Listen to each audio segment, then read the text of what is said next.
Welcome to this fourth and final video on how to become an effective writer in 4 easy steps. The approach to writing presented in this tutorial is specifically aimed at meeting the writing needs of business professionals. The writing methodology that we use has 4 easy steps to it as shown in this diagram.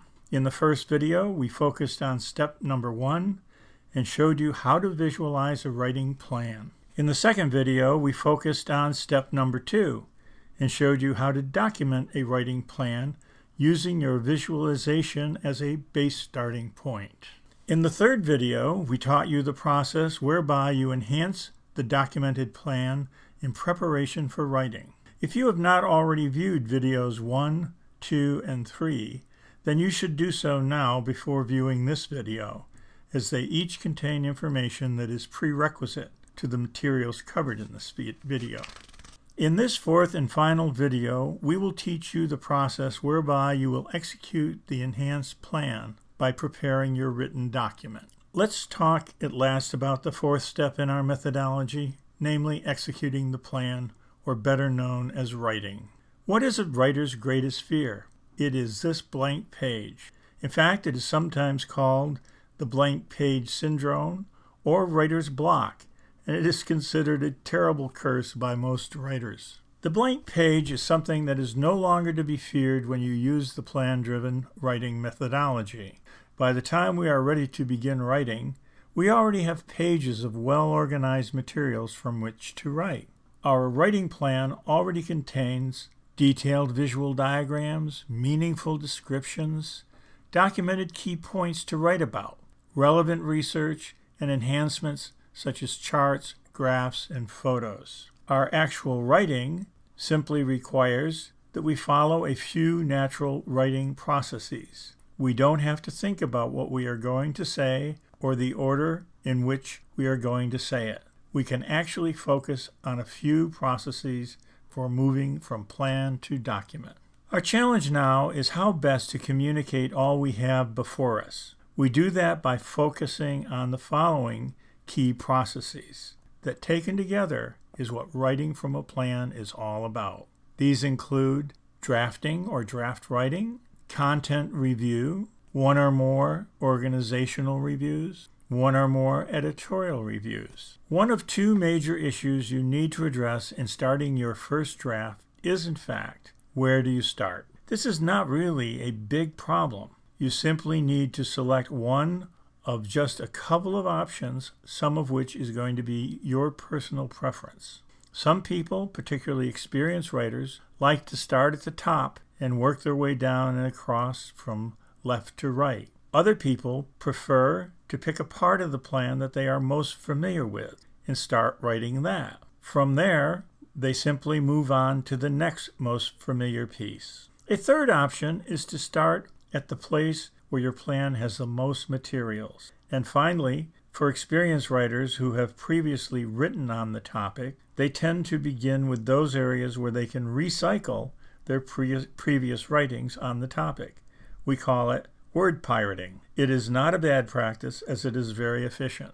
The second major issue in drafting is how to start your writing. One particularly good way to break the ice is to use what we call an upfront summary. Let me show you how that works. Begin with the enhanced outline for 2.4 bait, which is shown in this slide. Note that we said we would address each of the main types of bait, including worms, lures, crayfish, and minnows. Here is an upfront summary to transition us into writing from the plan. In this section, I am going to talk about 4 kinds of bait, and then I put 4 bullet points: worms, crayfish, lures, and minnows. That gets transitioned into the writing, and I can now write about each of the bait topics one at a time.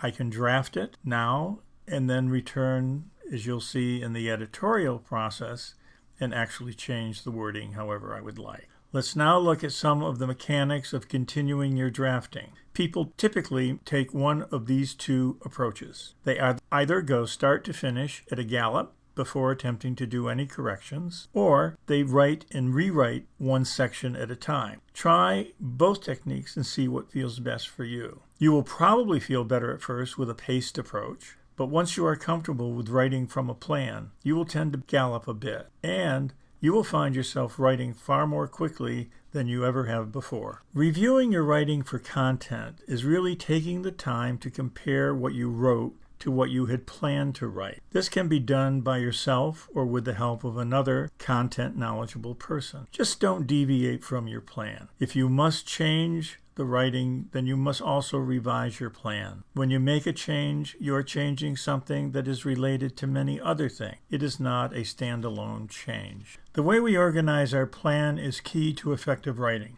It gives us coherence and clarity. When we do an organizational review, we may either do it by ourselves or by using an external resource. We review the horizontal sequencing of things. We follow that with a vertical grouping review, and in all of these cases, we are always comparing actual writing to plan.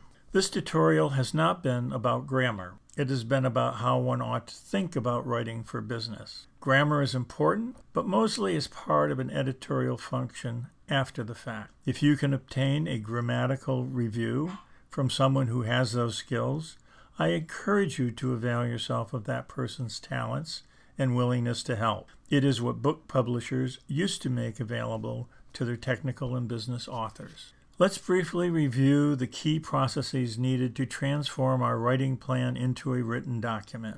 We need to perform draft writing. We should perform one or more content reviews. We need to have one or more organizational reviews.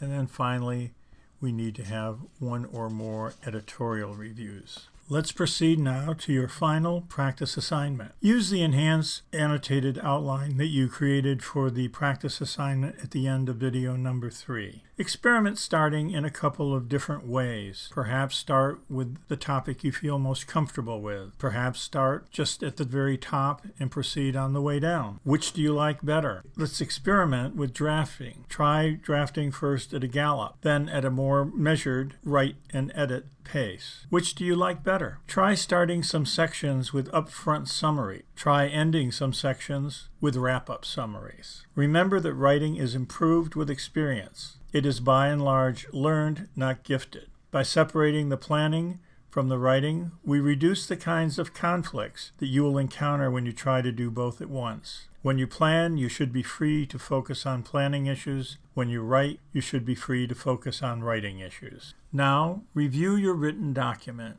Are you satisfied with the results? What will you change the next time around when you are planning? What will you change the next time around when you start to write? Thank you for taking the time to listen to this tutorial.